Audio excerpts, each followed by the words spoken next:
What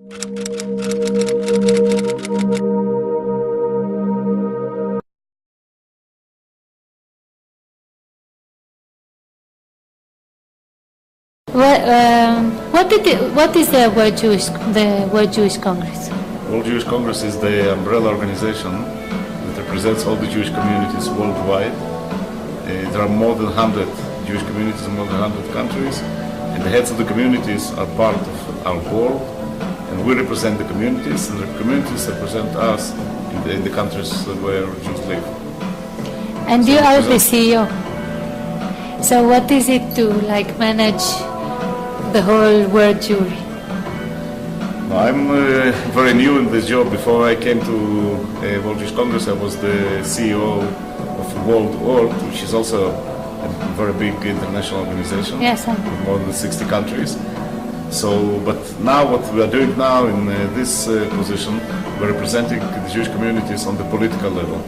So we're representing them towards different governments, the international institutions, and it's like you said, it's to represent the world Jewry in every place where Jews live.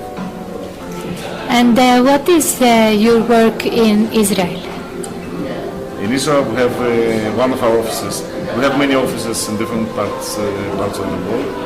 One of our offices is in Israel, and our work is to connect with the Jewish communities and the Israeli government, the Knesset, and the Israeli society. So members of our Israeli board are either members of the parliament, Knesset, or public figures. So we have many projects together. For example, now one of the new big projects is Asbara on campuses. I know that you don't have such a big problem here, but the Jewish students in Europe today, and in South Africa and some other places, have very serious problems. I just explained yesterday during the dinner to the presidents of your communities a few examples. For example, what is happening in Brussels, what's happening in Scotland, where Jewish students feel very uncomfortable on the campuses. So we start now a new program of Asbara on campuses, and we are using the Israeli infrastructure also to get from them the information and the knowledge about what's happening.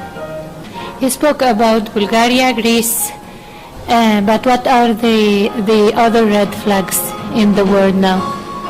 I think from the point of view of neo-Nazi political movements, because it's a big difference. It's not just some group; it's a political movement.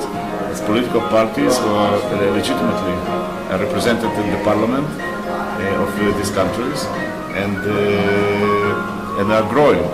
In Hungary today, 16% of the parliament are members of a party called Jobbik, which is clearly anti-Semitic and neo-Nazi party. As I said, in Bulgaria, I think it's around 9%. In Ukraine, it's more than 10%. In Greece, I don't remember the percentage, but it's also more or less around these numbers. So the problem is really the political activities. The other big problem of the red flag is the relation to the Muslim population in many countries and the Jewish population, and also the political influence of Muslims in these countries. About 10% of the French population today are Muslim who immigrated from different countries. In a city like Brussels, about 30% of the population, which is the center of Europe, the capital of the European Union, 30% of the population of Brussels today are Muslims. So I'm not all of them are extremists, but it created new realities that Jewish communities have to deal with. What is the impression you had from our president? What were the results of the talks? We were very impressed, really very, very impressed, and we meet the heads of the states all the time. Almost every week we meet different prime minister or president. I think that all of us left your president's office today very impressed, both from him personally as a person and his way of really seeing things and his strategies, but also regarding his relation to the Jewish community, here and his position towards Israel. So I think all of us left the room with a very good feeling and with a very positive impression. And would you like to say a message to the Jewish community here? The message to the Jewish community is that you are one of the best I ever saw, and really I travel the world all the time. I think you have an excellent community with excellent Jewish institutions, and we have a lot to learn from you. The only message: be more proactive, more not only at home, not only inside the communities, but also outside the communities. And I think you can help us a lot.